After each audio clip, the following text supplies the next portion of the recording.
এক সাহাবী কি রাসূল দিকে তিনটা দিন বললেন, এই সাহাবী আমার জান্নাতি, এই সাহাবী আমার জান্নাতি, এই সাহাবী আমার জান্নাতি। ওমরে ফারুক এই কথা শুনেই ভাবলেন এই সাহাবীর অবশ্যই ব্যক্তিগত কিছু আমল আছে। তিনি চলে গেলেন তার বাড়িতে, তিনটা দিন তিনটা রাত থাকলেন, কিছুই পেলেন না তেমন। বলছে, ভাই তোমাকে দেখে রাসূলের মতো মানুষ, তোমাকে জান্নাতি বলার কারণটা কি? কি এমন আমল তুমি করো? সঙ্গে সঙ্গে সেই সাহাবী বলছেন, ভাই ওমর, আমার ব্যক্তিগত আমল বলতে একটা আমল করি, রাতের বেলা যখন ঘুমাতে যাই সেই সময় আমি কারো উপরে কোনো রাগ রাখি না, কোনো হিংসা রাখি না, কোনো ক্ষোভ রাখি না, সবাইকে আমি মাফ করে দিই মন থেকে। সঙ্গে সঙ্গে ওমর ফারুক চোখের পানি ফেলতে ফেলতে বলছে, ভাই রে, এই জন্য আল্লাহ তাআলা তোমার জন্য জান্নাতটা ওয়াজিব করে দিয়েছেন। জোরে বলি সুবহানাল্লাহ, আরো জোরে বলি সুবহানাল্লাহ। আজকের সমাজে হিংসা কম না বেশি? প্রতিশোধ কম না বেশি? ইট খেলে পাটকেল খাইয়া ফালাম, আছে না নাই? আছে না নাই? না, প্রতিশোধ নেওয়া কোনো যোগ্যতা নয়, ক্ষমা করা যোগ্যতা। রাগ করা কোনো যোগ্যতা নয়, ধৈর্য ধরা যোগ্যতা। জঙ্গল বানানোর জন্য পরিশ্রম করা লাগে না, যাবেন না, কয়েক বছর জঙ্গল হয়ে যাবে, কিন্তু একটা সুন্দর বাগান বানাবেন, সেখানে পরিশ্রম করার দরকার আছে না নাই? এই জন্য ধৈর্য আনতে হবে। ধৈর্য একটা যোগ্যতা, রাগ কোনো যোগ্যতা নয়, প্রতিশোধ কোনো যোগ্যতা নয়, ক্ষমা হলো যোগ্যতা। আমরা মানুষকে ক্ষমা করলে আল্লাহ তাআলা বলছেন, বান্দা তুই মানুষকে ক্ষমা করবে, আমিও তোকে ক্ষমা করব। আল্লাহ তাআলা বলছেন, ওয়াল্লাযীনা ইউনফিকুনা ফিস-সাররাই ওয়াদ-দাররাই ওয়াল কাযিমিনাল গায়য ওয়াল আফিনা আনিন নাস ওয়াল্লাহু ইউহিব্বুল মুহসিনিন। আমি যে মাঝে মাঝে আয়াত বলতেছি, বিরক্ত হচ্ছেন না তো? এই দেশে বহু আলোচক আছে, আয়াতও কয় না, হাদিসও কয় না, আছে না নাই? তারে নারে বান্দরে কলা খাই সেন্দুরে, 2 ঘন্টা 3 ঘন্টা ওয়াজ হয়, সুর ছাড়ে না, শুরু থেকে শেষ পর্যন্ত সুরের মূর্ছনায় বক্তাও কান্দে, শ্রোতাও কান্দে। ওয়াজের শেষে যখন বলা হয় কি বুঝলেন, বুঝলাম তো কি জানো, কিন্তু কাঁদছি ঠিক, কিন্তু বুঝি নাই কিছুই। এটা করা যাবে না, কারণ কোরআন, যে আলোচনায় কোরআন নাই সে আলোচনার কোনো বরকত, যে আলোচনায় হাদিস নাই সে আলোচনার কোনো বরকত নাই। যখন আপনারা মাহফিলে এসে বসবেন সেই সময় হাতের মধ্যে কড়া নাড়বেন, কড়া গুনবেন, হুজুর কয়টা হাদিস কইছে, কয়টা আয়াত কইছে, এটা হিসাব করবেন। হিসাব করলে আপনি সচেতন হবেন, আলোচকরাও সচেতন হয়ে যাবে। খেয়াল করা দরকার, আমাদের কোরআনটা জানা দরকার। আমার সামনে যারা বসে আছেন, তাহলে আমরা আবার একটু প্রশ্ন করি, তওবা কবুলের শর্ত কয়টা বলেন? বলেন কয়টা? মনে আছে তো? মনে মুখস্থ করবেন, মনে রাখার জন্য ক্যামেরাও আছে। এখন ভালো হওয়ার জন্য মাধ্যম আছে, খারাপ হওয়ার জন্য মাধ্যম আছে না নাই? বলে আছে। ভালো হতে চাইলে ভালো হওয়া যাবে, কিন্তু আজকে খারাপ হওয়ার সুযোগ কম না বেশি? বেশি।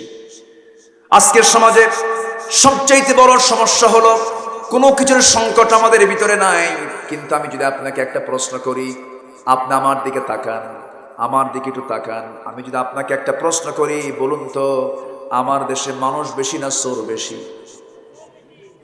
সম্মানিত ভাইয়েরা, এদেশের স্বাধীনতার স্থপতি বঙ্গবন্ধু শেখ মুজিবুর রহমান, তিনি দেশের জন্য অনেক কাজ করেছেন, এদেশের নেতৃত্বে তিনি অনেক ভূমিকা পালন করেছেন, অনেক ভূমিকা তিনি দিয়েছেন। তিনি দেশ স্বাধীনের পরে আফসোস করে কিছু কথা বলেছিলেন, খুব কষ্ট থেকে, হৃদয় কষ্ট নেই। মানুষ দেশ স্বাধীন করে পায় তেলের খনি, গ্যাসের খনি, স্বর্ণের খনি, আমি পাইছি চোরের খনি। এই থামেন, আমারে বলতে পারেন তিনি কি কথাটা কি অযৌক্তিক বলেছেন না যৌক্তিক বলেছেন? মিথ্যা বলেছেন না সত্য বলেছেন? এবং তিনি এই কথাও বলেছেন, আমার ডানে চোর, বামে চোর, সামনে চোর, পিছনে চোর। সম্মানিত ভাইয়েরা, তাহলে সেই সমাজকে পরিবর্তন করার জন্য আমাদের দেশে সবচাইতে বড় সংকট, কোনো কিছুর সংকট নেই। গোটা দুনিয়া আপনি সফর করে আসেন, আমার দেশের মতো বরকতময় দেশ পৃথিবীর কোথাও পাবেন না। সমুদ্র, পাহাড়, নদী, নালা, খাল, বিল, সমতল, আল্লাহ তাআলা এত সুন্দর করে বানিয়েছেন,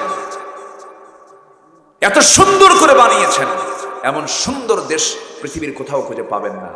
সব কিছুই ছিল, সবচেয়ে বড় সংকট হচ্ছে আমার দেশে, সবচেয়ে বড় ক্রাইসিস হলো সৎ যোগ্য নেতৃত্বের সংকট। ঠিক কিনা? আমার দেশে নেতা বেশি না কর্মী বেশি? বলেন বলেন, নেতা বেশি না কর্মী বেশি?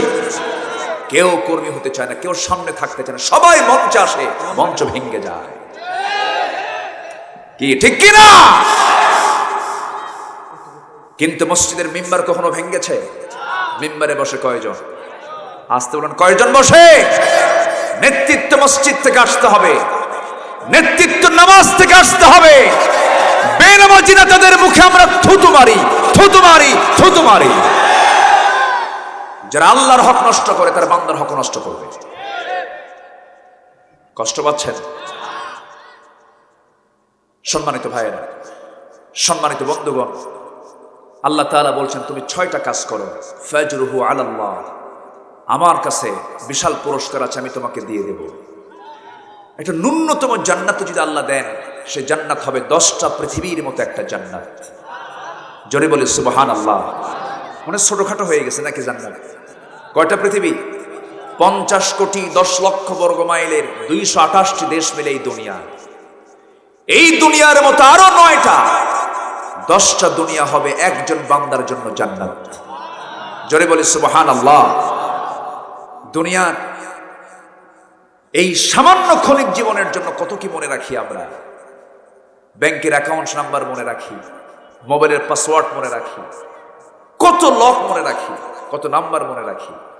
মুরব্বীর বয়স 60 বছর, যদি বলি চাচা কোরআনটা পড়তে পারেন, বাবা মুখই আসে না, বাবা পড়তেই পারি না বাবা। কে চাচা আপনার যে শাহজাহানপুর পৌরসভার সামনে যে 10 কাঠা জায়গা ছিল, দাগ নাম্বার কত? কি 93? ওটা মনে আছে, আছে না নাই? মনে আছে। আবার শুক্রবারে কি বলে, রবিবার আর মঙ্গলবার কোর্ট ছাড়েন না তিনি, কোর্টের বারান্দায় ফাইল নিয়ে ঘুরতেছে। চাচা এখানে কেন? কে বাবা 10 বিঘা জমির মামলা চলতেছে, উকিল বোঝে না, মাঝে মাঝে একটু বুঝাই দিয়ে যায়। তাহলে উকিলকেও জ্ঞান দিতে পারেন, দাগ নাম্বারও জানেন। 60-70 বছরের জিন্দেগির জন্য যদি দাগ নাম্বার, সিএস, আরএস, খতিয়ান, মাঠ পড়ছা সব যদি মুখস্থ থাকে, 10টা পৃথিবীর মতো একটা জান্নাত দিবেন আল্লাহ তাআলা। তার কি দাগ নাম্বার জানার দরকার আছে না? একটু কি পরিশ্রম করার দরকার আছে না নয়? জান্নাতেরও দাগ নাম্বার আছে। জান্নাতের 1 নাম্বার ক্লাস হলো জান্নাতুল ফেরদাউস। এই জান্নাত যদি কেউ পেতে চাও, আল্লাহ বলছেন ও বান্দা, সূরা কাহফের শেষে দেখো দাগ নাম্বার আছে, সূরা মুমিনুনের সামনের দিকে দেখো দাগ নাম্বার দিয়েছি। আমি কাকে জান্নাতুল ফেরদাউসটা দেব? ইন্নাল্লাযীনা আমানু ওয়া আমিলুস সালিহাত কানাত লাহুম জান্নাতুল ফিরদাউসি নুজুলা খালিদিনা ফিহা লা ইয়াবগুনা আনহা হিওয়ালা।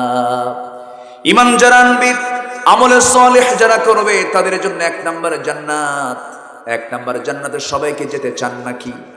1 নাম্বার জান্নাত আল্লাহর আরশের সাথে লাগানো।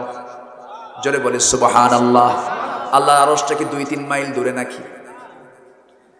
আরশে আজিমটা হলো 7 আসমান, পেরিয়ে আরশে আজিম যেখানে বসে আছি আমরা, এখান থেকে সূর্যটা কত দূরে থাকলে পরে এত ছোট দেখা যায়।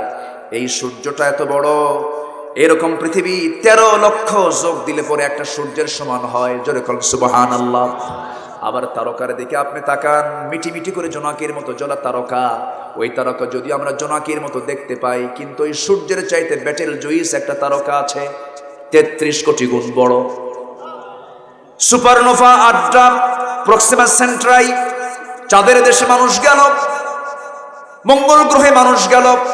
মানুষ যদি চিন্তা করে আমরা তারকার দেশে চলে যাব, পৃথিবীর সবচেয়ে নিকটবর্তী তারকা হলো প্রক্সিমা সেন্ট্রাই। প্রক্সিমা সেন্ট্রাই যদি কেউ যেতে চায়, দুনিয়ার কোনো সাধারণ কোনো যানবাহনে চললে হবে না, নভোযানে চড়তে হবে। পৃথিবীর দ্রুতগামী নভোযান প্রেজেন্ট ওয়ার্ল্ডে অ্যাপোলো 11, যার গতি হলো ঘন্টায় 39,000 কিলোমিটার। 39,000 কিলোমিটার বেগে ওই গতিতে চড়ে যদি কেউ রওনা দিয়ে দেয়, ওই প্রক্সিমা সেন্টারে নামক সেই তারকারা দেশে যেতে সময় লেগে যাবে 1,15,000 বছর মাত্র। যাবেন কারা কারা? হাত তুলে। কেমনে যাবা? যাওয়ার তো কোনো সুযোগ নাই।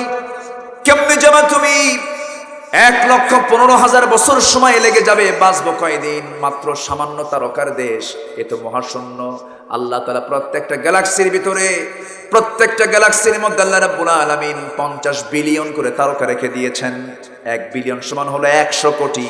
একটা গ্যালাক্সির মধ্যেই আছে। কে রেখে দিয়েছেন বলেন? আল্লাহ রেখে দিয়েছেন। এরপরে আসমান, এরপরে আকাশ, এরপরে মহাশূন্য, এরপরে আকাশ, 7টা আসমান পেরিয়ে আরশে আজিম কত দূর। আল্লাহ বলছেন, বান্দা আমি আমার রাসূলকে যেমন মেরাজের মধ্য দিয়ে স্পেশাল ফ্লাইটে করে আমার আরশে আজিমের মেহমান বানিয়ে নিয়েছি, তুই সুন্দর করে নামাজ পড়বি, বান্দার হক নষ্ট করবি না, তওবা করে আমার কাছে আসবি, গুনাহমুক্ত হয়ে আসবি। আমি তোকে স্পেশাল ফ্লাইটে করে আমি আমার পাশেই তোকে আমি আরশে আজিমের পাশেই জান্নাতের মেহমান বানাইয়া নেব। জোরে বলি সুবহানাল্লাহ। সেই জায়গার একটা জায়গা নেব আমরা, জান্নাত নেব। এত সস্তা। এই সপ্তাহে একদিন নামাজ পড়লাম, সুদের কারবারও করলাম, ভাবতেছি আল্লাহ তুমি জান্নাত না দিয়ে আমার যাবা কই, কোনো ঠেকা পড়ে নাই। এরকম চিন্তা করে জান্নাত পাওয়া যাবে নাকি? ওই রকম চিন্তা করে জান্নাত পাওয়া যাবে না। জান্নাত পেয়েছেন আসিয়া, এত সহজে জান্নাত তার জোটে নাই। আসিয়ার নাম সবাই শুনেছেন। কার বউ? বলেন কার বউ? ফেরাউনের বউ হওয়ার পরও তার সম্মান কিন্তু দুনিয়াতে কম ছিল না। একটা রাষ্ট্রের রাষ্ট্রপতি, সেই রাষ্ট্রপতির বউ মিসেস রাষ্ট্রপতি, কি পাওয়ার! ফার্স্ট লেডি ছিলেন আসিয়া আলাইহিস সালাতু ওয়াস সালাম। ফার্স্ট লেডি, ফেরাউনের স্ত্রী, 2 নম্বর নাগরিক ওই রাষ্ট্রের। এত বড় সম্মান পদ পদবি পাওয়ার পরেও তিনি যখন হকটা বুঝলেন, আল্লাহকে যখন বন্ধু বানায় নিলেন, সঙ্গে সঙ্গে ইসলামটা কবুল করে নিলেন, দিনটা গ্রহণ করে নিলেন। ফেরাউন এসে আস্তে করে বলছে, আসিয়া কি যেন শুনলাম তুমি নাকি দিন গ্রহণ করে নিয়েছ? আসিয়া বলছেন, আমার স্বামী, আমি তো সেই রবকে আমি গ্রহণ করেছি যে রব আমারও রব আপনারও রব। আপনি কালিমা পড়ে নেন। ফেরাউন বলছে, আসিয়া আমিও জানি, কিন্তু আমি তো কালিমা পড়তে পারবো না। আমার ক্ষমতা, আমার পাওয়ার, কোন আইন চলবে না আমার জনপদে। আল্লাহর কোন বিধান ফেরাউনের জনপদে চলবে না, মিশর নামক এলাকায় চলবে না, সব আমার আইনে চলবে। আসিয়া তুমি দিনটা ছাড়ো, ইসলাম ছাড়ো, মুসার দিন ছেড়ে দাও। আসিয়া বলছেন, আমার স্বামী, আমি আপনাকে সম্মান করি, শ্রদ্ধা করি, আপনি আমার স্বামী, কিন্তু আপনি আমাকে যে বিষয়ে আপনি আমাকে চাপ দিচ্ছেন, হাসতে হাসতে দুনিয়া থেকে বিদায় নিয়ে নেব, কিন্তু আমি ইসলাম ছাড়তে পারবো না, দিন ছাড়তে পারবো না, আমি আল্লাহর বন্ধুত্ব ছাড়তে পারবো না। ফেরাউন সঙ্গে সঙ্গে জরুরি পরামর্শের বৈঠকের ডাক দিল, হামানকে ডাক দিল। হামান, কি করা যায়? ও ফিরআউনা ওয়া হামানা ওয়া জুনুদাহুমা। হামান বলতেছে, খবরদার ও ফেরাউন, এই ভুল করা যাবে না, মূলই শেষ করতে হবে। পরিবার ঠিক না হলে ওখান থেকে গন্ডগোল শুরু হয়ে যাবে, প্রয়োজনে শেষ করে দিতে হবে। এমন সিদ্ধান্ত যখন চূড়ান্ত হয়ে গেল, আসিয়ার সামনে সে ফেরাউন বলছে, আসিয়া, দাম্পত্যময় জীবন ভালোই চালালাম, সবকিছুই তো ঠিক আছে, আমি তোমাকে কি সম্মানটা দিলাম না? এই রাষ্ট্রে আমি তোমাকে বিশাল বড় রাজরানীর মর্যাদা দিয়েছি, তুমি কি এগুলো চাইবা না? তুমি কি চাইবা? আসিয়া বলছেন, আমি দুনিয়ার কিচ্ছু চাই না, আমি পেতে চাই আমি আল্লাহর পাশের ঘর। যেরকম সুবহানাল্লাহ। সূরা তাহরিমটা পড়েন। সূরা তাহরিমের মধ্যে আসছে, আসিয়া আলাইহিস সালাতু ওয়াস সালামকে শেষ পর্যন্ত তারা সিদ্ধান্ত পাকাপোক্ত করে ফেলেছে। 2 হাত বেঁধে ফেললো, 2 পা বেঁধে ফেললো। জল্লাদ চলে আসলো, করাত নিয়ে তার কপালের কাছে চলে আসলো, কপালে করাত বসাবে। শেষবারের মতো বলে দিল, আসিয়া, তোমার জীবনটা বাঁচাতে যদি চাও, এখনো সময় আছে, তুমি কি করবে বলো? আসিয়া বলছেন, আমার চূড়ান্ত কথা হলো, আমার প্রতি অত্যাচারের মাত্রা যত বাড়তে থাকবে, আমার ঈমান তত পাকা হয়ে যাবে। সঙ্গে সঙ্গে আসিয়া আলাইহিস সালাতু ওয়াস সালামের মাথায় যখন করাত চালানো হবে, অধিকাংশ তাফসীরে সূরা তাহরিমের তাফসীর এসেছে, সেই সময় আসিয়া কি সুন্দর করে দোয়া করলেন। যে আসিয়া তাওরাত কিতাবের অনুসারী ছিলেন, তার দোয়াটা সূরা তাহরিমে স্থান পেয়ে গেল। তিনি দোয়া করছেন, রব্বি বিনিলি ইনদাকা বাইতান ফিল জান্নাহ ওয়া নাজ্জিনি মিন ফিরআউনা ওয়া আমালিহি। ও আল্লাহ, আমার স্বামী আমাকে আজকে মেরে ফেলছে দিনের কারণে, ইসলামের কারণে, আমি মনে হয় দুনিয়া থেকে বিদায় হয়ে যাব। আল্লাহ, আমার আত্মীয় আগে নয়, আমার স্বামী আগে নয়, আমার ভাই আগে নয়, আমার দুনিয়া আগে নয়, তুমি আল্লাহ, তুমি আগে আমার। আমি দুনিয়া থেকে বিদায় নিচ্ছি, তোমার কাছে একটাই ফরিয়াদ, আমার জন্য বানায় দিবা রব্বি বিনিলি ইনদাকা, তোমার কাছে বাইতান, একটা ঘর, ফিল জান্নাহ, জান্নাতের মধ্যে একটা ঘর শুধু আমার জন্য চাই, কিন্তু সেই ঘরটা যেন তোমার ঘরের সাথেই হয়। জোরে বলে সুবহানাল্লাহ। আল্লাহকে কত কাছে টানলে পরে এই জাতীয় দোয়া আসে। আল্লাহ বলছেন, ও দুনিয়ার মানুষ, কিয়ামত পর্যন্ত আসির দোয়া আমি কোরআনে ঢুকায়া দিলাম, আমি কোরআনে ঢুকায়া দিলাম। আমরা তো ধাঁধার মধ্যে পড়ে আছি, আমরা আসল বন্ধু তালাশ করি না। আল্লাহ বলছেন, বান্দারে তুই আমার দিকে হেঁটে হেঁটে আসিস, আমি তোর দিকে দৌড়ে দৌড়ে যাই। ও বান্দা, তুই কি জানিস সে আর শাজিম থেকে আমি প্রত্যেক রাত্রি আকাশে আসি তোকে মাফ করার জন্য। জোরে বল সুবহানাল্লাহ। ফিস সামাঈদ দুনিয়া আলা মিন মুস্তাগফিরিন ফাগফির লাহ। কোন ক্ষমা প্রার্থী আছে আমার কাছে ক্ষমা চাবে, আমি তাকে ক্ষমা করে দেব। অতএব আমার ভাইয়ের আজকের থেকেই সিদ্ধান্ত নেব, কোনো কবিরা গুনার দিকে যাব না। রাজি আছেন নাকি? কোনো শিরকের গুনাহ করব না, দুনিয়ার কোনো আইন মানব না, আইন মেনে চলবো কার? আসতে বলবেন না কার? পৃথিবীতে আইন দু প্রকার, একটা হচ্ছে হিউম্যান ল, আর একটা হচ্ছে আল্লাহ লর্ড ল, আল্লাহর আইন। দুনিয়ার আইন হিউম্যান ল কে মানা যাবে না, মানতে হবে কার আইন? এক জায়গায় না সব জায়গায়, এক জায়গায় না সব জায়গায়। না মানলে মুশরিক, মানলে ইমানদার, না মানলে সে ব্যক্তি তাগুত হয়ে যাবে, মানলি সে ব্যক্তি মুমিন হয়ে যাবে। আল্লাহর আইনকে মানলি সে মুমিন হয়ে যাবে, আর বান্দার আইনকে মানলি সে মুশরিক হয়ে যাবে, তাগুত হয়ে যাবে। তাগুতের পথে, শিরকের পথে আমরা যাব না। জীবনের সকল জায়গায় আমরা বিধান মেনে চলবো কার? আসতে বলবেন না কার? আজান হলেই কোথায় যাব? আসতে বলবেন না কোথায় যাব? নামাজ 5 ওয়াক্ত পড়বেন কারা কারা? হাত তুলে দেখান তো দেখি। জোরে বলি, ইয়া আল্লাহ, ইয়া রহমান, ইয়া রহিম। আমাদেরকে 5 ওয়াক্ত সালাত আদায় করার তৌফিক তুমি আল্লাহ দিয়া দাও। জোরে বলি আমিন, আরো জোরে আমিন।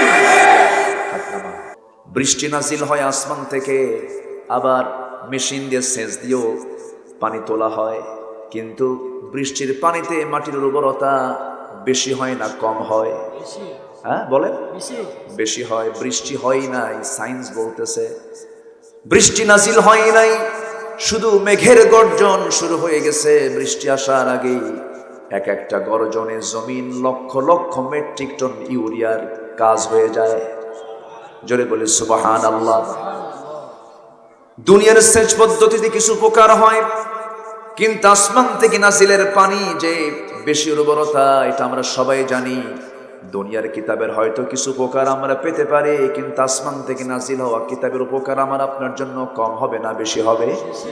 বেশি হয়ে যাবে। এই জন্য সমস্ত সিলেবাস রচনার আগে দেখতে হবে সিলেবাসে কোরআন আছে না নাই, ঠিক কিনা? সিলেবাসে কোরআন আছে না নাই এটা আগে দেখতে হবে। কিন্তু সিলেবাস আবার এবার নতুন করে আমরা যোগ দিয়েছি। দেখেছি আমরা কি যেন দেখলাম, মানুষ নাকি আগে বানর ছিল। এটা কোনো কথা? এটা ডারউইনের একটা বিবর্তনবাদ, তার একটা মতবাদ, সে তার একটা থিওরি, সে তার একটা গবেষণা সে উপস্থাপন করেছে। তার কি তফসির দেখেন, এটা সুস্থ লোকের প্রলাপ তো আমার কাছে মনে হয় না। সে বলতেছে মানুষ আগে বানর ছিল, সে বানর গাছের ডালে ডালে চলতে চলতে ডালের সাথে তার লেজের ঘষা খাইয়া খাইয়া সে বানর থেকে মানুষ হইয়া আমরা আজকে মানুষ হইয়াছি। আচ্ছা এটা বলেন, এটাকে সুস্থ লোক বলবে না মদ খাওয়া লোক কবে? এটা বলেন। সম্মানিত ভাইয়েরা, বানরের বংশধরদের কাছ থেকে আদম সন্তানদের শিক্ষা নেবার কিছু নাই, ঠিক কিনা? আমাদের আব্বা আদম, আমাদের আব্বা কে? আদম। মাঝখানে বানর আসলো কেমনে? ঘটনা একটা আছে আছে। ডারউইন হলো ইহুদি। ডারউইন কি? ইহুদি। তো ইহুদিদের মধ্যে একটা গ্রুপ, শনিবারের একটা বিধান ছিল ইয়াউমুস সাbt। এই শনিবারের বিধানকে তারা লঙ্ঘন করেছিল। লঙ্ঘন করার কারণে আল্লাহ তাআলা কতিপয় কিছু ইহুদিকে তাদের চেহারাকে বিকৃত করে বানর বানায় দিয়েছিলেন। নাউজুবিল্লাহ। এটা কি মানে বানর থেকে মানুষ আসলো এটা ইতিহাস এটা বলতেছে না, এটা একটা পানিশমেন্ট, একটা আযাব, একটা গজব। আল্লাহ রাব্বুল আলামিন বলেন, ওয়ালাকাদ আলিমতুমুল্লাযীনা আ'তাদাউ মিনকুম ফিস সাবতি ফাকুলনা লাহু কুনু কিরাদাতান খাসিন। শনিবারের বিধানকে লঙ্ঘন করার কারণে আল্লাহ রাব্বুল আলামিন তাদেরকে ঘৃণিত বিকৃত করে তাদেরকে শুকরে রূপ দিলেন। তার কয়েকদিন পরেই তারা দুনিয়া থেকে বিদায় নিয়েছে। ডারউইন চিন্তা করলো, আমাদের এই তোকমাটা শুধু আমরা নেব কেন কাঁধে, গোটা বিশ্ব মানবতার উপরে চাপায়া দাও। কথা বলছেন, শুধু ইহুদিরা নেব কেন, সবাইকে চাপায়া দাও। এটা একটা ষড়যন্ত্র। আমার আব্বা আদম, আমার মা হাওয়া, কোন একটা সফরে আমি কোথায় যেন যাচ্ছিলাম, মনে হয় এয়ারপোর্টে হবে। একজন পীরজাদা আমার পাশে বসা আছেন, কিন্তু সালাম দিলে উত্তর নেয় না, খুব মশান নিয়ে, বোঝেন নাই? পাশে বসে আছে, সালাম দিলাম, কোনো প্রতি উত্তর তেমন রিয়াক্ট নাই। তো আমি বললাম যে মোহতারাম, আমি তো একটু কথা বলতে চাচ্ছিলাম, তো আপনার পরিচয়? তো উনি কথা বলতেই চাচ্ছেন না। তো এক পর্যায়ে উনি বললেন, আমি পীরজাদা অমক। তাই আমি বললাম, আপনি পীরজাদা অমক? আপনি পীরজাদা, আমি তো নবীজাদা। কি কথা কি বুঝতেছেন? তো আমার দিকে চোখ এরকম বড় বানাইছে। সম্মানিত ভাইয়ের, আমি পীরকে শ্রদ্ধা করি। পীর যদি হক হন কোনো আপত্তি নেই। শাহজালাল ইয়ামিনী পীর না, শাহপরান শাহ সুলতান বলখি বগুড়ার মাটিতে শুয়ে আছেন। খান জাহান আলী, সম্মান শ্রদ্ধার কোনো কমতি আমাদের নাই। খাজা মানিউদ্দিন চিশতি রহমতুল্লাহ আলাইহি, সম্মানের শ্রদ্ধার কোনো কমতি নেই। কিন্তু সকল পীরের ছেলেই কিন্তু পীরজাদা, সব তো পীরজাদা। দুই একটা হারামজাদা নাই? আসতে কয়, দুই একটা হারামজাদা আছে না নয়? নবীর বাপ যদি কাফের হয়, নবীর ছেলে যদি কাফের হয়, আছে না? নবীর বউ কাফের, নবীর ছেলে কেনান নূহ, নবীর বাপ আজর, কি কাফের আছে না নাই? কিন্তু আমার দেশে আজ পর্যন্ত কোন পীরের ছেলে, সবগুলি পীরজাদা। দুই একটা নাই? আছে না নাই? এই জন্য আমি কথার খাতিরে বললাম, আপনি তো পীরজাদা, আমি হলাম নবীজাদা। আমার বাপ আদম, আমি নবীর ছেলে। কি কথা ঠিক আছে না? পৃথিবীর প্রথম মানুষ আদম, পৃথিবীর প্রথম মানুষটাই নবী, পৃথিবীর প্রথম মানুষ জ্ঞানী, পৃথিবীর প্রথম মানুষ বিজ্ঞানী। আমার বাপ জ্ঞানী ছিলেন, মূর্খ ছিলেন না। কিয়ামত পর্যন্ত আদমের মতো শিক্ষিত মানুষ আর পৃথিবীতে আসবে না। আল্লাহ বলছেন, ওয়াল্লামা আদামাল আসমাআ কুল্লাহা, আমি আল্লাহ আদমকে পৃথিবীর সকল কিছুর নামের শিক্ষা দিয়েছিলাম। পৃথিবীর কেউ এত বড় জ্ঞানী নাই। পাটের কত জাত, ধানের কত জাত, গমের কত জাত, পৃথিবীর কত সৃষ্টিগুলো, সমস্ত সৃষ্টির নাম ওয়াল্লামা আদামাল আসমাআ কুল্লাহা, সব কিছুর নাম তিনি জানতেন, এভরিথিং তিনি জানতেন। এখন বর্তমান প্রেজেন্ট ওয়ার্ল্ডে কোনো মানুষ কি বলতে পারবে সকল তারার নাম আমার জানা আছে, সকল সৃষ্টির নাম আমার জানা আছে, সকল প্রাণীর নাম আমার জানা আছে? কিন্তু আদম জানতেন। যেরকম সুবহানাল্লাহ। এত বড় জ্ঞানীর সন্তান হলাম আমরা, আর সেই ইতিহাসকে বিকৃত করে ক্লাস 6 এর সিলেবাসে বলা হচ্ছে মানুষ নাকি আগে বানর ছিল। হয় না, এগুলো আমরা মানব না। দুনিয়ার কিতাবের কিছু উপকার আছে, কিন্তু দুনিয়ার কিতাব যদি কোরআনের বিরুদ্ধে যায়, ওই কিতাবের কোনো মূল্য আমার কাছে 4 পয়সাও নাই। ঠিক কিনা? পৃথিবীর কোনো কিতাব দিয়ে কোরআন যাচাই হবে না, বরং এই কোরআন দিয়ে পৃথিবীর সকল কিতাব যাচাই হবে। আমার ভাইয়েরা, একটু কান লাগাই, সময় খুবই অল্প, তবে অল্প সময় হলেও আমলের নিয়তে যদি আমরা শুনি, অনেক সময় ব্যাপক সময়। আমলের জন্য বেশি ওয়াজ লাগে না, সামান্য ওয়াজ শুনলে আমলের জন্য যথেষ্ট হয়ে যায়। আমার নবীজি শর্ট করে করে কথা বলতেন, সামান্য জুমলার মধ্যে হাজারো কথা তার লুকানো থাকতো। আমার নবীজি যখন কথা বলতেন শর্ট করে বলতেন। এক সাহাবী এসে বলছেন, হুজুর আমি বেশি ওয়াজ শুনবো না, আমাকে একটা ওয়াজ দিয়ে দেন, একটা আমল দিয়ে দেন। রাসূল বললেন, সাহাবী তোমাকে একটা আমল শিখায় দিচ্ছি, জীবনে তুমি মিথ্যা কথা বলবা না, যাও। কে যেন একটা আয়াত তেলাওয়াত করেন আমার আগে, ইত্তাকুল্লাহ ওয়া কুনু মা'আস সাদিকিন, আল্লাহকে ভয় করো, সত্যবাদীদের অন্তর্ভুক্ত হয়ে যাও। ইত্তাকুল্লাহা ওয়া কুলু কাওলান সাদীদা, সত্য কথা বলো, তোমার সমস্ত ভুল আমলগুলো আল্লাহ তাআলা ইউসলিহ লাকুম আ'মালাকুম, সংশোধন করে দিবেন। সুবহানাল্লাহ। তাহলে এর চাইতে আর বড় কিছু ওয়াজ আছে? আমার বন্ধুগণ, আল্লাহ তাআলা এই দুনিয়াতে আমাকে আপনাকে পাঠিয়েছেন। পাপের জায়গা দুনিয়া, আবার পাপ থেকে বাঁচার জায়গাও দুনিয়া। ফেরেশতার পাপ করার যোগ্যতা নাই, এজন্য ফেরেশতার চাইতে আমাদের দাম বেশি। বলি আলহামদুলিল্লাহ। ফেরেশতার গুনাহ করার যোগ্যতা আছে নাকি? নাই, এজন্য গুনাহ করবে কেমনে? তার তো গুনাহ হবেই না। কিন্তু আমাদের গুনাহ করার যোগ্যতা থাকার উপর আমরা গুনাহ করি না কার ভয়ে? আল্লাহ। এইজন্য আমাদের সম্মান মর্যাদা কম না বেশি? বেশি। আল্লাহ বলছেন, বান্দা তুমি 6টা কাজ করো। সূরা শুরা 38, 37, 38, 39 নম্বর আয়াত। আল্লাহ রাব্বুল আলামিন বলছেন, ওয়াল্লাযীনা ইয়াজতানিবুনা কাবাইরাল ইসমি ওয়াল ফাওয়াহিশা ওয়া ইযা মা গাদিবু হুম ইয়াগফিরুন। নাম্বার 1 হলো যারা পাপকে নিয়ন্ত্রণ করবে, পাপ থেকে যারা বাঁচবে। আমাদের বড় টার্গেট হবে, আমার তাহাজ্জুদ মিস হলেও কোনো বড় ধরনের ক্ষতি হবে না। আমার যদি কিছু জিকির আজকার বাদ পড়ে যায়, বড় ধরনের কোনো ক্ষতি হবে না। কিন্তু বড় বড় গুনাহ যদি আমার জীবনে হয়ে যায়, মারাত্মক রেকর্ড হয়ে গেল, রেড সিগন্যাল পেয়ে গেলাম। বড় বুজুর্গি শুধু তাহাজ্জুদ পড়া নয়, সবচেয়ে বড় বুজুর্গি হলো গুনাহ ছেড়ে দেওয়া, গুনাহমুক্ত জীবন গড়া। একজন বড় বুজুর্গের পরিচয় হবে তার জীবনে গুনাহ থাকবে না, গুনার বিরুদ্ধে অবস্থান করবে। কিন্তু সমাজে কিছু লোক আছেন দেখবেন, গুনাহও করে, নামাজও পড়ে, আবার প্লাস মাইনাস হিসাব করে, যোগ বিয়োগ দিয়ে তো আমার ওজন কিছু ভারী হবে, আমি জান্নাতে যাবই।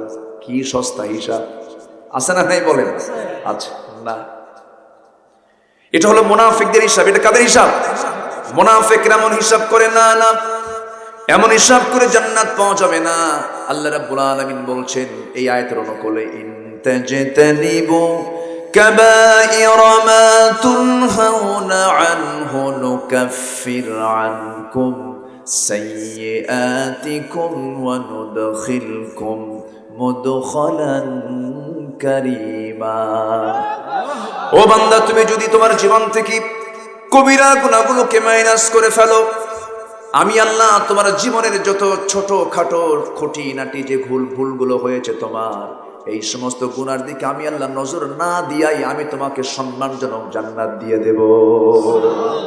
জোরে বলে সুবহানাল্লাহ। ওই লোকের মতো হওয়া যাবে না। কুরবানির গরু কিনতে গেছে, খতিব সাহেবের বক্তব্য শুনেছে, যদি কোনো বান্দা কুরবানি যদি দিতে পারে, কুরবানির পশুর গায়ে যত পশম, প্রত্যেকটা পশমে একটা নেকি। এই ওয়াজ শুনে সে কুরবানি কিনতে না যায়া গরু চুরি করতে গেছে। গরু চুরি করে আনছে। চুরি করে এনে যখন ফজরের সময় যখন আসতেছে মসজিদের সামনে দিয়া ইমামের সঙ্গে দেখে, ইমাম বলে, এত রাতে গরু কেন? হুজুর আপনি তো পেঁচটা লাগায় দিয়েছেন। এমন ওয়াজ করছেন, কুরবানি কি না দিয়ে থাকি নাকি? কুরবানি দেব এই জন্য গরু আনতেছে চুরি করে। খতিব বলতেছে, আমি তো তোমাকে চুরি করতে বলি নাই, চুরি করে পশু কুরবানি দিলে তো সব পাবা নাকি? এটা আমিও জানি, আমি জানি কুরবানি দিলে পরে আমি সব পাবো না, পশু যদি চুরিকৃত হয়। কিন্তু চুরি করার গুনাহ আর কুরবানির সওয়াব প্লাস মাইনাস মাঝখান দিয়ে তন্ত তোমার গোশত খাওয়া বোনাস আছে। এরকম টাইপের লোক আছে না নাই? আচ্ছা, এইরকম সিস্টেম করে জান্নাত পাওয়া যাবে না। আল্লাহ আগে বলছেন, তুই আগে পাপ ছাড়, আগে গুনাহগুলো ছেড়ে দে। আজকের সমাজে মদের বোতল আছে না নাই? সুদের কারবার আছে না নাই? জেনার কারবার আছে না নাই? জুয়া খেলা আছে না নাই? মোনাজাত ধরে, কি ধরে? জুয়া মোনাজাত ধরে। আমার ভাইয়েরা, এই 4টা যে অপরাধীর কথা বললাম, মদ, সুদ, জেনা, জুয়া, এই সমস্ত 4টা কাজ মুসলিম সমাজের কাজ না আবু জেহেলের সমাজের কাজ? বলেন কোন সমাজের কাজ? আবু জেহেলের সমাজের কাজ। আর সেই সমাজ, সেই কাজগুলো চলতেছে কোন সমাজে? এটা কি মুসলিম সমাজ বলা যাবে নাকি? কেমনে বলবেন আপনি? মুসলিম সমাজের বৈশিষ্ট্য হলো পাপ করা কঠিন হবে, সওয়াবের কাজ করা সহজ হয়ে যাবে। কিন্তু আজকে সওয়াবের কাজ করা কঠিন, পাপ কাজ করা সহজ। আসতে বলবেন না, জোরে বলুন ঠিক কি না? বিয়া সহজ না জেনা সহজ? বলেন, জেনা সহজ। জেনাটা ইজি হয়ে গেছে, আজকে বিয়েটা কঠিন হয়ে গেছে, বিয়ে করতে চায় না। আল্লাহ বলছেন ওয়ানকিহুল আয়ামা, তোমরা স্বামীহীন নারীকে বিয়ে করো। কিন্তু যুবকরা করে কি, স্বামীহীন নারীর কাছে না যায়, যার বিয়ে হয়েছে সেই বিবাহিতা মেয়ের পিছনে গুতাগুতি করে। আমি কি ভুল বলতেছি? আমি কিন্তু সমাজের গোড়ায় গোড়ায় কোথায় সমস্যাগুলো একটু বলার চেষ্টা করছি, রাগ করতেছেন না তো? আমার বন্ধুগণ একটু কান লাগান, মনোযোগ দিয়ে শোনার চেষ্টা করুন। পাপের দিকে যাওয়া যাবে না, পাপ নিয়ে চলে গেলে পরে বড় ক্ষতি হয়ে যাবে। আমার ভাইয়েরা, জীবনের ক্যারিয়ার হলো, সবচাইতে বড় ক্যারিয়ার হলো পাপ মুক্ত জীবন গড়া। এর চাইতে বড় ক্যারিয়ার নাই। পিএইচডি হোল্ডার হলাম, মাস্টার্স ডিগ্রি নিলাম, কামিল পাশ করলাম, ডাক্তার হলাম, জজ হলাম, ব্যারিস্টার হলাম, নেতা হলাম, এমপি হলাম, সচিব হলাম, মন্ত্রী হলাম, রাষ্ট্রপতি হলাম, সব কিছু হয়ে গেলাম, কিন্তু আমি পাপ মুক্ত জীবন এই ক্যারিয়ার গড়তে পারলাম না। আমার বিন্দু পরিমাণ মূল্য আমার আল্লাহর কাছে নাই। আল্লাহ বলছেন ইন্না খালাকনাকুম মিন যাকারিন ওয়া উনসা ওয়া জাআলনাকুম শুউবান ওয়া ক্বাবাইলা লিতাআরাফু ইন্না আকরামাকুম ইনদাল্লাহি আতকাকুম। জোরে বলুন আল্লাহু আকবার। তোমাদের মধ্যে কোন মন্ত্রীকে, কোন এমপিকে, কোন চেয়ারম্যানকে, কোন মাওলানাকে, কোন শায়েখকে, কোন কবিকে, কোন সাহিত্যিককে, কোন গবেষক, কোন জজ, কোন ব্যারিস্টার আমার কাছে দামি না। প্রধানমন্ত্রীর গণভবন, রাষ্ট্রপতির বঙ্গভবনের বাড়ির সামনের ফকিরটাও যদি আমারে বেশি ভয় করে, রাষ্ট্রপতির চাইতেও ফকিরের দাম আমার কাছে সব চাইতে বেশি। জোরে বলি সুবহানাল্লাহ, আরো জোরে বলি সুবহানাল্লাহ। আমরা তো মরেই যাব ভাইরে, কেউ তো বাঁচার জন্য আসি নাই। এই যে বসে আছেন মুরব্বী, বসে আছেন, এই যে মুরব্বী বসে আছেন, আমার রফিক ভাই বসে আছেন, এই যে আমার ভাইরা বসে আছেন, এই মুহূর্তে মরে যাব না তার কোনো গ্যারান্টি আছে নাকি? মরে তো যেতেও পারি। হঠাৎ করে ঘাড় মোটকে পড়ে গেলাম, ধরুন ঘাড় মোটকে একজন এখানে পড়ে গেল, কিচ্ছু করতে পারবেন নাকি? হাজার হাজার মানুষ কিছুই করতে পারবেন না। বড় জোর এখান থেকে একজন ফোন দিবেন উপজেলা স্বাস্থ্য কমপ্লেক্সে, অ্যাম্বুলেন্স ডেকে আনবেন, হাজির হয়ে যাবে, অ্যাম্বুলেন্সে আপনাকে উঠায় দেবে মরা লাশ। শুধু ড্রাইভারকে চোখের পানি ফেলতে ফেলতে বলে দিবেন, ড্রাইভার এই যে লাশটা নিয়ে যাও, তার বাড়িতে পৌঁছায় দাও। বাড়িতে নিয়ে যাবে, কিন্তু আপনার পাষাণ ছেলে, পাষাণ বউ, পাষাণ ভাই কেউ ঘরের মধ্যে তুলবে না, কেউ ঘরের মধ্যে তুলবে না। ও মাসাকিনু তারদাউনাহা, তোমার প্রিয় ঘর, যে ঘরের বিছানা ছাড়া কোথাও ঘুম হয় না, গোটা দুনিয়া ঘুরে আসো, নিজের বিছানায় আসলে পরে কত তৃপ্তি পাও। মরে গেছো তুমি, কিন্তু তোমার বাপ, তোমার বউ, তোমার ভাই, তোমার আত্মীয় স্বজন কেউ তোমাকে ঘরের মধ্যে তুলবে না। উঠানেও জায়গা হবে না, বেলকনিতেও জায়গা হবে না, তোমার জন্য জায়গা হবে কোথায়? কিছুক্ষণ তাও, কিছুক্ষণ দেরিও করবে না। তোমার ছেলেটা বলে ফেলবে, তাড়াতাড়ি জানাজা দিয়ে দাও, লাশ ফুলে উঠতেছে। আস্তে করে একটা চাদর মুড়ি দিয়ে কোনায় সুন্দর করে আমার লাশটা শোয়া দেবে, হয়তো আদর করবে কিছুক্ষণ, গোসলটা দিয়ে দেবে। যতটুকুন সেলাইওয়ালা এমব্রয়ডারি ডিজাইনওয়ালা জুব্বা ছিল, পাঞ্জাবি ছিল, কেচি দিয়ে কেটে ফেলবেন, নট অ্যালাউ হবে না। সব খুলে নিয়ে সবচেয়ে কম দামি কাপড়ের কাপড়টা নিয়ে আসবি, কেচি দিয়ে কেটে, সেলাই নাই, পকেট নাই, বোতাম নাই, চটকুরি চকলেটের মতো মাথায় বাঁধন, পায়ে বাঁধন দিয়া সব সেলাই শেষ হয়ে গেছে। লাশটা সামনে হাজির করবে, জানাজা শুরু হয়ে যাবে। চাপা কান্নায় মানুষ ভাঙবে, হারে ভাইরে চলে গেল। কিন্তু এই চাপা কান্নায় পর্যন্তই শেষ। আমাকে টেনে হেঁচড়ে সব নিয়ে চলে যাবে কবরের দিকে, কবরে শোয়ায় দেবে, বাঁশ চাপা দেবে, মাটি চাপা দেবে।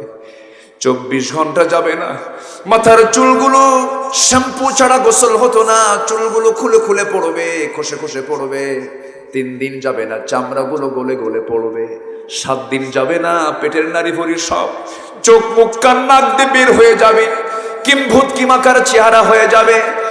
এরপর 3 মাস পর কবর খুঁড়ে দেখা যাবে কয়েকটা হাড় ছাড়া কিচ্ছু নাই। দিন শেষে আমার কেউ নাই, দিন শেষে আমার একমাত্র কেবলমাত্র শুধুমাত্র বন্ধু আমার কে? জোরে বলেন কে? আমরা ভুলের মধ্যে আছি। ইন্নাল ইনসানা লাফি খুসরিন, মানুষ তো ক্ষতির মধ্যে আছে রে ভাই। 4টা কাজে কোনো ক্ষতি হবে না। আমানু, ঈমান আনবো, আমলে সালেহ করব, হকের পক্ষে দাওয়াত দেব, ধৈর্যের পরিচয় দেব, আমরা লাভবান হয়ে যাব। গুনার কাজে আমরা যাব না, পাপের কাজে যাব না। কারণ আজকে দুনিয়াটা পাপের জন্য সবচাইতে উর্বর জায়গা হয়ে গেছে। পাপ থেকে দূরে থাকবো আমরা। কু আনফুসাকুম ওয়া আহলিকুম নারা, নিজে বাঁচো, জাহান্নাম থেকে বাঁচার চেষ্টা করো, পরিবারকে জাহান্নাম থেকে বাঁচার চেষ্টা করো। আমি সবাইদেরকে আমি পার্সোনালি একটা ওয়াজ করে যাচ্ছি, একটু মাথায় কান লাগাবেন, এই কথাটা শুনবেন। ভাইরে, এই আখিরের জামানায় সবচেয়ে বড় চ্যালেঞ্জ হলো নিজে বাঁচা, পরিবারকে বাঁচানো। সন্তানগুলো মদ খায়, সন্তানগুলো অসৎসঙ্গে শেষ হয়ে যাচ্ছে, বাতিল নেতাদের নেতৃত্ব মানতে গিয়ে চরিত্র হারাচ্ছে, ঠিক কিনা? সব ধ্বংস হয়ে যাচ্ছে। আপনার ডিভাইস গুলো দিয়ে দিয়ে ছোট্ট ছোট্ট বাচ্চারাও শেষ হয়ে গেল। নাটকের মঞ্চের সময় গেল, টেলিভিশনের স্ক্রিনের সময় চলে যাচ্ছে, ধ্বংসের দিকে চলে যাচ্ছে। সূরা লোকমান পরিবারকে দিবেন, সূরা হুজরাত পরিবারকে দিবেন, সূরা নূর পরিবারকে দিবেন। এই সমস্ত সূরাগুলো পরিবারের সূরা। প্রত্যেকটা পরিবারের প্রত্যেকটা গার্জিয়ান সময় দেওয়ার দরকার আছে না নাই? আসতে বলবেন না, আছে না নাই? সময় দিতে হবে। জাহান্নাম থেকে পরিবারকে বাঁচাতে হবে, নিজকে বাঁচাতে হবে। জাহান্নামে যাওয়া যাবে না, পাপ করব না, পাপের ধারে পাশে আমরা যাব না। জোরে বলি ইনশাআল্লাহ, আরো জোরে বলি ইনশাআল্লাহ, আরো জোরে বলি ইনশাআল্লাহ। আমার ভাইয়েরা, দুঃখ লাগে আমার দেশে আজকে নামাজি বেশি না বেনামাজি বেশি? বলেন, নামাজি বেশি না বেনামাজি বেশি? আজকে মুসলিম সমাজ নামাজি 99% হওয়ার কথা ছিল, হয়তো 1% নামাজ পড়তেছে না। তাদেরকে আমরা ইনফর্ম করব, বুঝাবো, চলে আসবে। কিন্তু আজকে যদি মারামারি লাগে নামাজি কারা বেনামাজি কারা, নামাজি লোক পারবে না। 95% নামাজ পড়ে না, কি ঠিক কিনা বলেন? 95% নামাজ পড়ে না, বাকি 5% নামাজ পড়ে। আমার বন্ধুগণ, এটা কি মুসলিম সমাজের চিত্র হতে পারে নাকি? না। আমার বন্ধুগণ, নামাজটা পড়তে হবে সবার আগে। জাহান্নামে যাওয়ার 1 নাম্বার কারণ হবে কি না আদায় করা। আসতে বলুন, কি না আদায় করা? নামাজ না আদায় করা। আল্লাহ রাব্বুল আলামিন বলেন, মা সালাকাকুম ফি সাকার ক্বালু লাম নাকু মিনাল মুসাল্লিন ওয়া লাম নাকু নুতঈমুল মিসকিন ওয়া কুন্না নাখুযু মা'আল খায়িদিন ওয়া কুন্না নুকাযযিবু বিয়াউমিদ্দিন হাত্তা আতানাল ইয়াকিন ফামা তানফা'ুহুম শাফাআতুশ শাফিঈন। জোরে বলুন আল্লাহু আকবার। জাহান্নামে যাওয়ার 1 নাম্বার কারণ হলো নামাজ না পড়া। নাম্বার 2 হলো বান্দার হক নষ্ট করে ফেলা। নাম্বার 3 হলো সমালোচনা করা। নাম্বার 4 হলো বিচার দিবসকে অস্বীকার করা। এই 4টা কাজ আজকের সমাজে আছে না নাই? আসতে বলবেন না, আছে না নাই? এই সমস্ত কাজে যাওয়া যাবে না, বান্দার হক নষ্ট করা যাবে না। ফিরে আসবো কার দিকে? আসতে কার দিকে ফিরে আসবো? ফিরে আসার আরবি হলো তাওবা। ফিরে আসার আরবি কি বলেন? তাওবা। তাওবা মানে কি নির্দিষ্ট কিন্তু দোয়া নয়। মরার আগে দেখবেন কিছু কিছু লোকজন করে কি, মরার আগে কিছু হুজুর ভাড়া করে নিয়ে যায়, আছে না? ভাড়া করে নিয়ে যায়, বলে হুজুর একটু তওবা পড়ায় দেন। তওবা কি পড়ানোর কোনো কিছু নাকি? তওবা তো পড়ানোর কোনো কিছু নয়। তওবা মানে সিদ্ধান্ত নেওয়া, টু ব্যাক। রং ছিল, রাইট পথে চলে আসলাম, ভুল করেছি, আল্লাহ জীবনে আর ভুল করবো না। তওবা কবুল করার শর্ত কয়টা? 5টা বলেন। কয়টা বলেন? 5টা শর্ত। বলবো কষ্ট হচ্ছে না তো কারো? বলি আলহামদুলিল্লাহ। আলোচনা শোনার উপযুক্ত সময় হলো এটাই, কি ঠিক আছে না? ইনশাআল্লাহ জোরে বলি ইনশাআল্লাহ। সম্মানিত ভাইরা, তাহলে তওবা কবুল করার শর্ত কয়টা? আসতে বলবেন, বলেন কয়টা বলেন? 5টা। 5টা শর্ত না পূরণ হওয়া পর্যন্ত বান্দার তওবা কবুল হবে না। তওবা কবুল হবে না। নাম্বার 1 হলো তওবা কবুলের শর্তের 1 নাম্বার শর্ত হলো তওবা কারো কাছে করা যাবে না। তওবা করতে হবে কার কাছে? আসতে বলবেন না, কার কাছে? আল্লাহর কাছে তওবা করতে হবে। ভুল হয়ে গেছে, আল্লাহ তুমি আমাকে মাফ করে দাও। আল্লাহ রাব্বুল আলামিন সুন্দর করে বলছেন, ইয়া আইয়ুহাল্লাযীনা আমানু তুবু ইলাল্লাহি তাওবাতান নাসুহা। হে ঈমানদারেরা, তোমরা তওবা করো। তওবা করার মতো কার কাছে? ইলাল্লাহ, আল্লাহর কাছে তোমরা তওবা করো। তওবাতান নাসুহার মতো তওবা তোমরা করো। যেমন করে তওবা করলে আল্লাহ কবুল করবেন, তেমন করে তোমরা তওবা করো। নাম্বার 2 হলো নিজেকে অনুশোচনা, নিজের মধ্যে অনুশোচনা আসতে হবে, অনুতপ্ত হতে হবে। ভুল হয়ে গেছে, আল্লাহ চোখের পানি ফেলে ফেলে অনুশোচনা প্রকাশ করে আল্লাহর কাছে মাফ চেয়ে নিতে হবে। নাম্বার 3 হলো যে ভুলটা করেছি সিদ্ধান্ত নিতে হবে, এই ভুল, এই গুনার জীবনে আমি কখনো করতে যাব না। আমার কথা কি বোঝা যায়? যাচ্ছে তো বোঝা? খুব গুরুত্বপূর্ণ কথাগুলো মাথায় রাখতে হবে আমার ভাইয়েরা। নাম্বার 1 তওবা করব কার কাছে? নাম্বার 2 অনুতপ্ত হতে হবে, নিজেকে আসামি মনে করে, অপরাধী মনে করে আল্লাহর কাছে চাইতে হবে। নাম্বার 3 হলো যে ভুলটা করেছি সিদ্ধান্ত নিতে হবে, আল্লাহ এই ভুল আর জীবনে আমি করব না। নাম্বার 4 হলো জীবনে যত বড় গুনাহ হবে সামনে আসবে, কোনো গুনার দিকে যাব না, কোনো গুনার দিকে যাব না। নাম্বার 5 হলো বান্দার হক যা নষ্ট করেছি সব হক আগে ফেরত দিয়ে দেব। বান্দার হক না ফেরত দেওয়া পর্যন্ত তওবা কবুল হবে না। এই জায়গায় ধরা আছে না নাই? আসতে বলি, ধরা আছে না নাই? অনেক অন্যের মাল মেরে খাওয়াকে যোগ্যতা মনে করে, আছে না নাই? অন্যের মাল মেরে খেয়েছে সে নাকি বড় যোগ্যতা। ভূমিদস্যু আছে, ভূমি দখল, জবরদখল, পুকুর দখল, বিল দখল, এটা দখল, এই সমস্ত কাজগুলো যারা করবে 1000বার তওবা করলেও তওবা কবুল হবে না। আপনি বান্দার হক নষ্ট করেছেন, ভাই বোনের হক, ভাই বোনের মাল মেরে খায়, আছে না নাই? ভাই বোনের সম্পত্তি মেরে খায়, আছে না নাই? অনেক মা বোন মাহফিল আসছেন, আমি তাদেরকে উদ্দেশ্য করে বলবো, আপনাদেরকেও বলবো, ভাই বোন আল্লাহ তাআলা কি সুন্দর সম্পর্ক দিয়েছেন, কিন্তু বাপ মারা গেছে 1 যুগ হলো, 1 যুগ পরেও ভাই তার বোনকে সম্পত্তি বুঝায় দেয় না। এমন ভাই তো শাহজাহানপুরে নাই? আছে? মা বোনদের ভিতর থেকে এখন মনে মনে খুব খুশি, হুজুর ভাই কিছু বসে আছে, দেন কিছু বসান দিয়ে দেন। কিন্তু না না, কোনো কষ্ট দেওয়ার জন্য আমি বলছি না, চেঞ্জ হওয়ার জন্য বলছি, সংশোধন হয়ে যায় আমরা। কি দরকার? আল্লাহ আমাকে ভাই বানিয়েছেন, আমার বোনকে বোন বানিয়েছেন, কিন্তু সম্পত্তি ভাগ করার জন্য কোরআনে বক্তব্য আছে না নাই? লিযযাকারি মিসলু হাযযিল উনসাইন, এবং আয়াতের শেষে বলা হলো তিলকা হুদুদুল্লাহ, এগুলো আল্লাহর সীমা, লঙ্ঘন করলে কিন্তু জাহান্নাম। বান্দার হক ওয়াবুদুল্লাহ ওয়ালা তুশরিকু বিহি শাইআন ওয়া বিল ওয়ালিদাইনি ইহসানান ওয়া বিদিল কুরবা ওয়াল ইয়াতামা ওয়াল মাসাকিন। আল্লাহু আকবার। আমার ভাইরা, হক নষ্ট করা যাবে না। হক নষ্ট হলে পরে বান্দার তওবা কবুল হবে না। 1 যুগ হয়ে গেছে, বোনের সম্পত্তি ভাই বুঝায় দেয় না, কিন্তু মাঝে মাঝে টেকনিক করে দাওয়াত দেয়। বছরে 2-3 বার বোনকে দাওয়াত দিয়ে এসে গরু খাওয়ায়, খাসি খাওয়ায়, মিষ্টি খাওয়ায়, তেল পিঠা, চিতল পিঠা, সব পিঠা খাওয়ায়া দিয়া পাম্পট্টি দিয়া পাশে বসে সুন্দর করে বোনকে বুঝায় বলে, বোন শোনো, তুমি কি জানো নাকি অংশ নিলে কিন্তু ধ্বংস হয়? কি ফতুয়া দিল দেখে, আছে না নাই? বলেন, আছে না নাই? এটা কি কোরআন থেকে ওয়াজ না শয়তান থেকে ওয়াজ? শয়তান থেকে এই কথাগুলো বলতেছে, অংশ নিলে কিন্তু ধ্বংস হয়, এই জাতীয় কোনো কথা বলা যাবে না। বোন যা পাবে বুঝায় দিতে হবে। আপনি 12 বছর ধরে যে ধানগুলো আপনি বোনের সম্পত্তি থেকে নিয়ে গোলা ভরিয়েছেন, আপনি গোলা ভর্তি করেন নাই, গোলার মধ্যে আপনি জাহান্নাম ভর্তি করেছেন।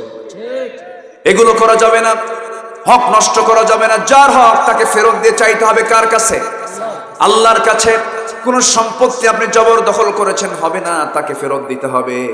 আমার ভাইয়েরা, অনেক লোক আছে প্রতিবেশীকে কষ্ট দেয়, নিজের বাড়ি রাস্তার সাথে পিছনের বাড়িওয়ালা তার রাস্তাটা নাই, পাশে দিয়ে হেঁটে হেঁটে যায়, রাস্তা আটকায় দেয়।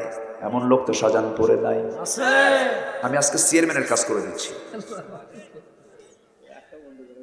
রাস্তা বন্ধ করে দেয়।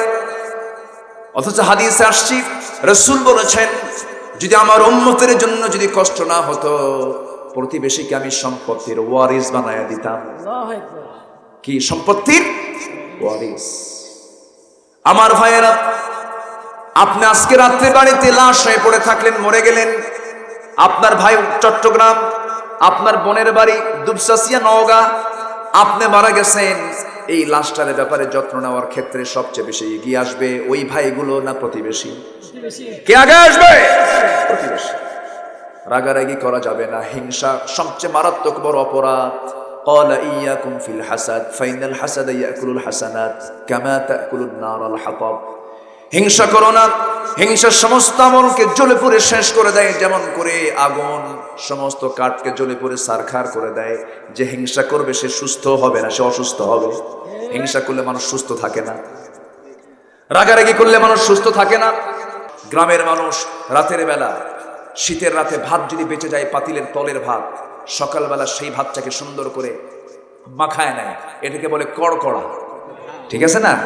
আমি তো বগুড়ার সোলবারে। কি কথা কি বুঝতেছেন আপনারা? আমি বগুড়ার ভাষা জানি, কিন্তু আমার ভাষা যদিও বগুড়ার না, আমার জন্মস্থান হলো শেরপুরে। তো সিরাজগঞ্জের ভাষার সাথে আমার হৌগা, তরহারি, ডেহি, সালু এরকম করে কথা বলে তারা। তো ওই ভাষার সাথে আমার কিছু, তবে বগুড়ার ভাষাটা আমি মোটামুটি জানি। তো কড়কড়া বলে, কি বলে? কড়কড়া। তো এই কড়কড়াটাকে আপনি এই সরিষার তেল, পেঁয়াজ, রসুন, মরিচ, শুকনা মরিচ এবং সাথে যদি আপনি ওই যে পেঁয়াজের যে নতুন ফুল বের হয়, ফুলকা, এটাকে সুন্দর করে কেটে কেটে আপনি যদি সুন্দর করে মই ডলন দেন, চেহারা দেখে মনে হচ্ছে খাওয়া এখনো শুরু হয়ে গেছে। মজা আছে না নাই? আছে। এরপরে যদি আপনি সারাদিন পোলাও, কোরমা, দই, মিষ্টি, জর্দা সব খেলেন, ঢেকুস উঠবে কোনটা? ওই কড়কড়া। ঠিক আছে না?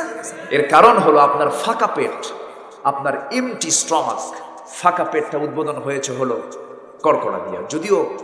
যদিও কম দামি খাবার, কিন্তু সকালবেলা আপনি এটা পর্দার বিষয়টা খুব সজাগ ভাবে রাখবেন। আপনার মেয়ে আপনাকে কিন্তু জাহান্নামে নিয়ে যাচ্ছে, এই জন্য মেয়েটাকে দিকে খেয়াল করতে হবে। আর কয়েকটা কাজ খুব দ্রুত করে ফেলবেন। সেটা হচ্ছে, মেয়ে যদি প্রাপ্তবয়স্ক হয়ে যায়, বিয়ের চিন্তা করতে হবে, কারণ জেনার দিকে কোনো ক্রমেই নিয়ে যাওয়া যাবে না। ছেলেও যদি উপযুক্ত হয়ে যায়, খেয়াল করার চেষ্টা করবেন। এরপর বিয়া দেখছেন কি করে, দেখেন ও বিয়ে করবে। হ্যাঁ, যুবকরা ভালো। আমি এই ব্যাপারে আমি সবচেয়ে বেশি কথা বলি দেশে। যুবকদের জন্য 3টা কাজ, তোমাদের রিজিক ডাবল ডাবল হবে আলহামদুলিল্লাহ। নাম্বার 1 হচ্ছে তাড়াতাড়ি বিয়ে করো। দেখেন কি খুশি, দেখেন বিয়ে খুশি। ভালো, যে যুবক বিয়ের কথা শুনলে খুশি হয়, এর চরিত্র ভালো, আলহামদুলিল্লাহ বলেন। আর যে বিয়ে করতে চায় না, ও কি ঠিক আছে? ও তো ঠিক নাই, ও তো অন্য পথে চলে গিয়েছে, এই জন্য বিয়ে করতে চায় না। সেই যুবকই বিয়ে করতে চায় যার চরিত্র ঠিক আছে, সে বিয়ে করতে চায়। ওয়ানকিহুল আয়ামা, স্বামীহীন মহিলাকে বিয়ে করো না। ফানকিহু মা তাবা লাকুম মিনান নিসা, নারীদের ভিতর থেকে। ওয়ালা তানকিহুল মুশরিকাত হাত্তা ইউমিননা, কোনো মুশরিকাকে বিয়ে করা যাবে না। সতী সাধ্বী একজন ভালো মেয়েকে তুমি যদি ঘরে আনতে পারো, তোমার সন্তান হবে জামানার হাসান বসরি। ঠিক কি না? তোমাকে ভালো হতে হবে। যুবকরা এই বিষয়গুলো খেয়াল করবা, অন্যের দিকে তাকাবা না। অন্য মহিলার দিকে তাকালে সওয়াব না গুনাহ? গুনাহ হয়ে যাবে। মোবাইল তোমার ইউজ করা যাবে না তোমার যদি ঈমান দুর্বল হয়। আর তোমার যদি ঈমান মজবুত হয়, তুমি চালাতে পারবা। রং অ্যাপস সামনে পড়েছে, ওখান থেকে তুমি জিহাদ করে কেটে দিবা। আল্লাহ তোমাকে মুজাহিদের সওয়াব তোমার আমলনামায় দিয়ে দিবে। আল্লাহ তুমি যুবকদেরকে কবুল করো। আনফুসানা ওয়া ইন লাম তাগফির লানা ওয়া তারহামনা লানাকুনান্না মিনাল খাসিরিন। হাজারো মুসলমান নরনারীকে নিয়ে তোমার কালাম থেকে কিছু কথা বলেছি। আয় আল্লাহ তাআলা, কাঙ্গাল ফিকারির মতো দুটো হাত পেতে আছে। আল্লাহ, গুনার দিকে নজর দিও না। বান্দা মনে করে তামাম জীবনের সমস্ত গুনাহগুলোকে মাফ করে দাও। জনম দুঃখিনী মা, জনম দুঃখী বাপজান যারা চলে গেলেন, জিন্দেগির গুনাহগুলো মাফ করো। কবরগুলোকে জান্নাতের টুকরা বানায়া দাও। অনেকে আলোচনা শেষ করে বাড়ি ফিরবো, সব দেখবো, কিন্তু মাকে পাবো না, আব্বাকে পাবো না। বাবার দিকে তাকালে মনে হয় গোটা পৃথিবী আমার বাবার মাঝে লুকানো। মারা চলে গিয়ে বসলে মনে হয় আকাশের চাইতে বড় আমার মারা চল। ও আল্লাহ, সে আব্বা আম্মা যারা চলে গেল, জিন্দেগির গুনাহগুলো মাফ করে দাও, কবরগুলোকে জান্নাতের টুকরা বানায়া দাও। আয় আল্লাহ তাআলা বিশেষ করে মাহফিলটার আয়োজন যারা করলেন শোনার জন্য যারা আসলেন বিনিময়ে কিয়ামতের এই কঠিন ময়দান এই মাহফিল সবার জন্য নাজাতের মাধ্যম বানায়া দাও। মাদ্রাসা শিক্ষক ছাত্র কমিটি সবাইকে কবুল করে নাও। যারা যারা দান করেছেন সবার দানকে তুমি আল্লাহ কবুল করো। এই এলাকায় একটা মাদ্রাসা মেহেরবানি করে মাদ্রাসা যেন আলোকিত হয়, মেহেরবানি করে অত্র অঞ্চলের সকল প্রতিবেশীকে এই মাদ্রাসার দিকে খেয়াল রাখার তৌফিক তুমি আল্লাহ দিয়া দাও। আমার ডানে বামে সামনে পেছনে যত ভাই দোয়া চেয়েছেন সবার নেক মাকসুদকে তুমি আল্লাহ কবুল করে নাও। বিপি শাহিন ভাই তিনি খাস করে দোয়া চেয়েছেন, আল্লাহ তুমি তার নেক মাকসুদকে তুমি আল্লাহ কবুল করো। আমার পাশে শাহিন ভাই তিনি দোয়া চেয়েছেন, তুমি আল্লাহ তাকেও কবুল করে নাও। আয় আল্লাহ তাআলা তুমি তো সবার নামের তালিকা রেখে দিয়েছো, তোমার কাছে সবার নামের তালিকা আছে, তুমি তো অন্তর্যামী, সব খবর রাখো। মেহেরবানি করে যার যা চাওয়া তুমি আল্লাহ দয়া করে পাওয়া করে দাও। তুমি আমাদের সবচেয়ে বড় চাওয়া হলো আল্লাহ তুমি আমাদের প্রতি রাজি হয়ে যাও, সন্তুষ্ট হয়ে যাও। দুনিয়া থেকে কোন দিন বিদায় নেব জানি না, মালাকুল মউত কোন দিন আসবে কেউ বলতে পারি না। 180 কোটি মুসলমানের পাশে আজকে কেউ নাই। আয় আল্লাহ তাআলা ফিলিস্তিন জ্বলন্ত অগ্নিকুণ্ড হয়ে আছে, কাশ্মীর মৃত্যুপুরী হয়ে আছে, মায়ানমারের মুসলমানদের পাশে আজকে কেউ নাই। আয় আল্লাহ তাআলা মুসলমানরা মরে যায়, লাশ পড়ে থাকে, কেউ কথা বলার না। এই ক্রাইসিসে মেহেরবানি করে 180 কোটি মুসলমানের জন্য তুমি আল্লাহ ওমরের মতো একজন নেতা তুমি আল্লাহ পাঠায়া দাও। দুনিয়া থেকে কোন দিন বিদায় হব জানি না, মওতের সময় যখন চলে আসবে জবানে জারি করে দিও লা ইলাহা ইল্লাল্লাহু মুহাম্মাদুর রাসূলুল্লাহ। আসসালামু আলাইকুম ওয়া রাহমাতুল্লাহি ওয়া বারাকাতুহু।